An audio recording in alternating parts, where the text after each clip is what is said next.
Hello, Unlimited friends. Today I'm joining you to talk about 5 ways to raise your vibration. Why do we want to raise our vibration? Well, if you're like me and you've started understanding that manifestation depends on our ability to raise our vibration. If you're like me and you've started understanding that peace in your heart comes from raising your vibration. And if you're like me and you've started understanding that raising your vibration is the key to a happy, fulfilled life every day, then you and I, my friend, are in the right place. Let's begin. Hi, I'm ZMAHOON from ZMAHOON.com, and on this channel, we talk about anything and everything that has to do with the law of attraction in order to create unlimited lives. Okay, what are the 5 ways in which we can easily and quickly raise our vibration?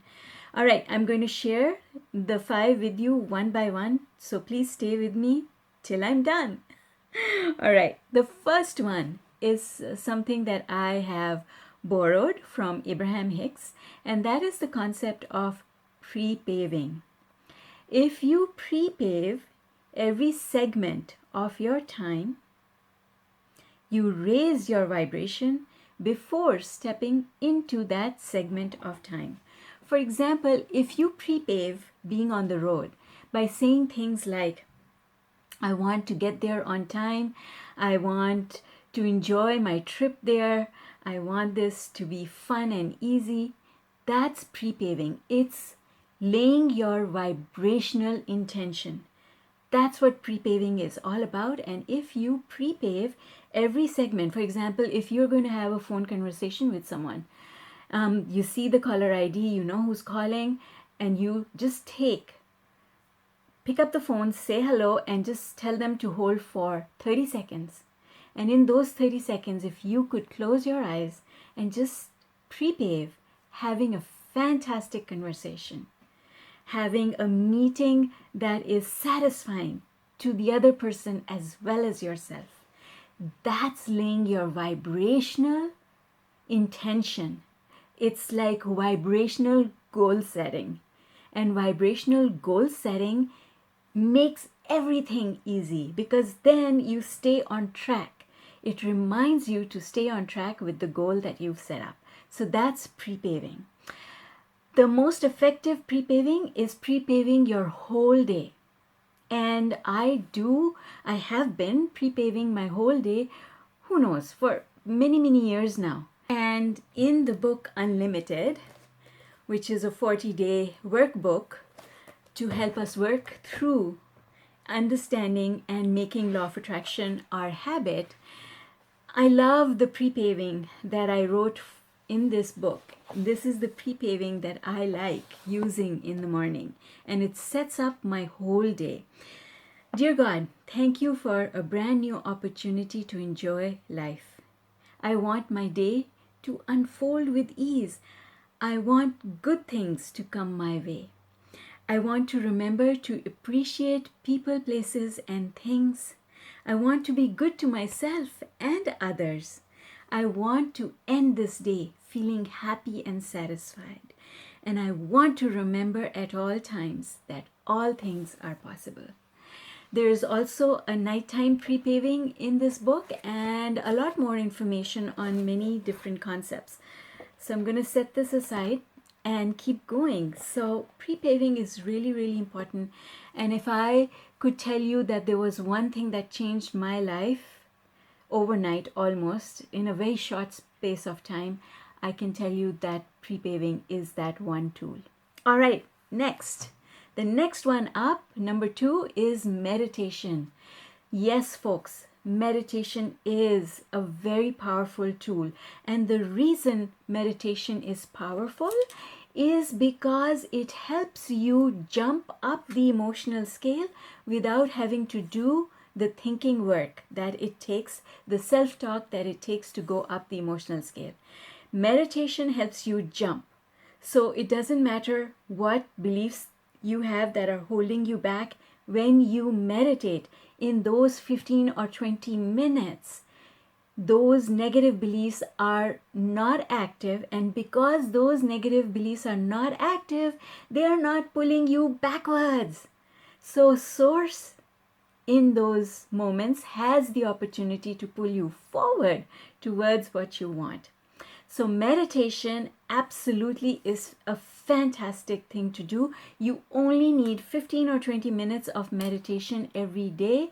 And if you learn to do it properly, you can turn your life around in a very short space of time. The one thing that I want you to understand about meditation is that it slows down your thinking process. And because it slows down your thinking, it allows you to be more clear-minded. And when you're clear-minded and there's more space in your mind, you can now start listening to all the guidance that is coming to you from source. The guidance is always there, but because you're so busy in your heads, you don't hear it. And I used to be someone who never heard it because I was an A-type personality. I was like that wind-up toy. You wind it up, you put it on the ground, and it keeps going round and round until it's exhausted. That was me. I used to go round and round all day, and then I was exhausted. So meditate and learn how to do it properly. A couple of months ago, I had a coaching session with someone. And he was telling me how he was so disappointed that he had been meditating for almost a year and nothing had shifted for him. So what I did was I made him tell me step by step what he did in his meditation. And I helped him to identify what he was doing incorrectly. And then everything fell into place for him. See, that is the thing. I used to say about my father that he was a very, very bad driver in the sense that his driving lacked finesse. He always applied the brake so hard that we thought we were going to go out of the windshield. But the problem was that he learned to do it wrong. So for the rest of his life, until he croaked, he was never a good driver. And that's the thing. You have to learn to do it right, because if you learn it wrong, correcting it is very difficult. I don't know if you play tennis or any other sport, really, golf. If you learn to swing one way, it is not the easiest thing to change the way you swing your club or your tennis racket. Okay, so this is my book about meditation, Peace Within. And it is a law of attraction guide to meditation. If you're interested, you can find the links for these books in the description of this video and go grab it, because I have spent so much time trying to figure out the meditation puzzle, and I have made it really, really simple. So check out the book. You can take a look inside the book on Amazon, and I also have a video lesson on meditation, and I'll link that below as well in the comments. So meditation. The next one, which is my absolute favorite one, is spending time in nature. Spending time among trees and a large body of water, like a stream, a river, a pond, a lake, or being on the ocean.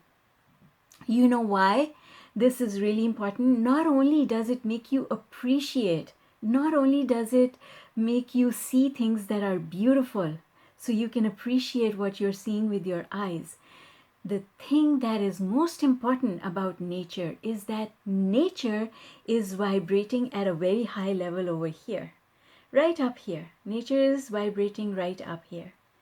And that vibration, when you are in the midst of it, it rubs off on you. That's why when people escape to their cottages, or people escape to a beachside resort, or just go to the beach for the day, they feel more relaxed than they feel in the middle of a city. Because you see, in a city, There are so many people. Some of them are here, some of them are over here, but some of them are over here. There's all sorts of vibrations that you're surrounded with, and those vibrations can knock you off your center. And it takes a lot more of being mindful in order to maintain your set point, what Abraham calls your vibrational set point. It takes a lot more work to maintain your place over here in the middle of a city where you're surrounded by news all over the place, in the doctor's office, the television that you can't put off, and people talking. Even if you're in a coffee shop waiting for something and someone is talking about something that's happened and you eavesdrop on it, there's so much negative vibration. It's nice to get away for a little while. And I'll tell you a little secret about myself. I regularly go and attend Abraham Hicks events, not because I am looking for any answers, because I now have my direct line with Abraham and I receive my answers directly. But I go not to ask questions, but to be in the vibration of Abraham, because Abraham's vibration is like being out in nature. It is a very high vibration. So anyway, I hope that you found that useful. Number 4, love an animal. Yes, having a pet. That is the biggest advantage of having a pet in your home. Doesn't matter if it's a fish, doesn't matter if it's a plant, doesn't matter if it's a dog or a cat or I don't know, maybe you feed pigeons. It does not matter. But if you have an animal that loves you unconditionally, oh my God, it feels so good to be with them, because they are clothing us, surrounding us with their unconditional love, and that feels so good. I remember once listening to this joke, and I'm going to share it with you because I thought it was spot on and hilarious both at the same time. So the joke was, imagine that you locked your spouse and your dog in the trunk of your car for a couple of hours, and then you open the trunk. Which one do you think would be happy to see you even under those circumstances? And yes, we all know the answer, right? It's the dog. The dog that greets you at the door, that's waiting for you, that follows you around. That dog, even though you locked it up in the trunk of the car, it is unconditional towards you, right? People are fickle friends, but animals, oh my God, the unconditional love. I love my puppy. I love that when I come home, she's so excited to see me, even though she sees me every day, 10 times a day. My kitty cat, my beautiful kitty cat, comes and licks my hands. And it's so good. And she purrs so loudly. I call it her purr engine, because it really goes like an engine. Anyway, so that's why loving an animal is so important. If you don't want to have pets of your own, go grab someone else's. There are also cafes now, at least in Toronto there are, where you can go and pet an animal. There are petting zoos. There is yoga with animals. My daughter went to a puppy yoga where a puppy, as she was doing her yoga, came and fell asleep on her, and then she didn't want to move. Isn't that so adorable? She sent me a picture of herself with that puppy on her, sleeping so quietly. It was so adorable. And that, when you feel that love, that unconditional love that the animal gives to you, you reflect it back, and then they reflect it back to you. Oh my God, does that ever raise your vibration?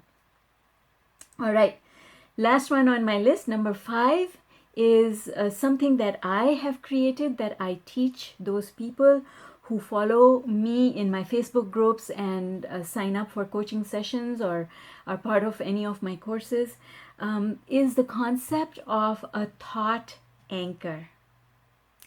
So let me explain what I mean by a thought anchor. A thought anchor is a thought that is like an anchor that keeps you from floating away towards negativity.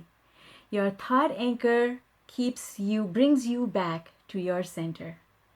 And if you practice your thought anchor often enough, what happens is that it becomes easier for you to find that thought. What is that thought? I'm going to tell you in a minute. Stay with me.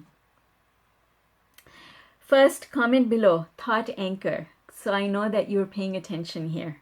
Okay? What a thought anchor is, it's really, really simple.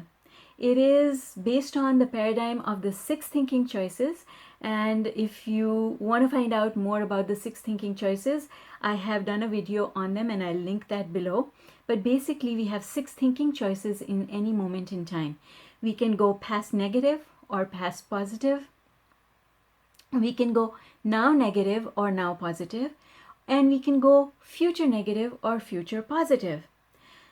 So, a thought anchor is a past positive thought, an event that has happened in your life that every time you go back to it makes you feel really, really, really, really good. And I have a few of them, and I even have pictures of them. So if I was to show you pictures, maybe I will grab one and show you. Hang on one second. So this is one of my thought anchors. This is me on my graduation from the University of Maryland with my father.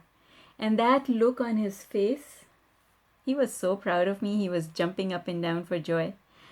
That look on his face is just priceless. And I can go back and feel that moment.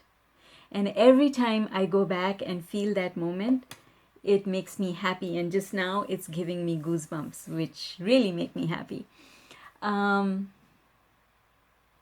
You have, I think everybody has something like that in their past. All of us have a thought that we can use as our thought anchor, because it is such a joyous moment. I have a few. I have images of my children doing naughty things, cute things when they were younger. I have a few, and I'm sure that when you sit down and think about it, you will find a few as well. So these thought anchors, if you need a pick-me-up, like a cocktail, this is your vibrational cocktail. So comment below, vibrational cocktail. Your vibrational cocktail consists of those moments in your past that are so pure and full of love and joy that you just have to go and touch them, and it immediately raises your vibration and brings you here. So those are my 5 really, really easy to do, really, really life-changing to do, really, really, really useful and impactful tips on how to improve your vibration and go right up the emotional scale. Not only go up, the objective is not to go up, because we go up so many times in a day. The objective is to stay there longer. The objective is to stay just under here, just under joy, in a place of satisfaction. That's what we are aiming for with all the vibrational work that we do.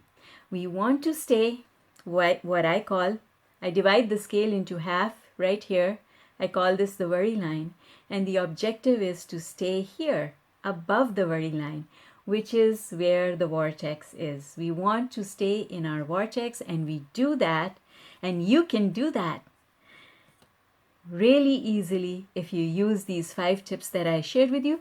And please come back and share with me, because I would love to know if you use this information and it has an impact on your life. Oh my God, that is why I do this. And it would be so, so nice to hear back from you. All right, folks, that's it. I'm done for today. I hope that this was valuable and fun. And I hope that you liked it enough that you're going to tell YouTube that you did, because that's going to get me some YouTube candy. And do click on that notification bell, because I would love to send you an invitation to bring you back for my next video. Bye for now.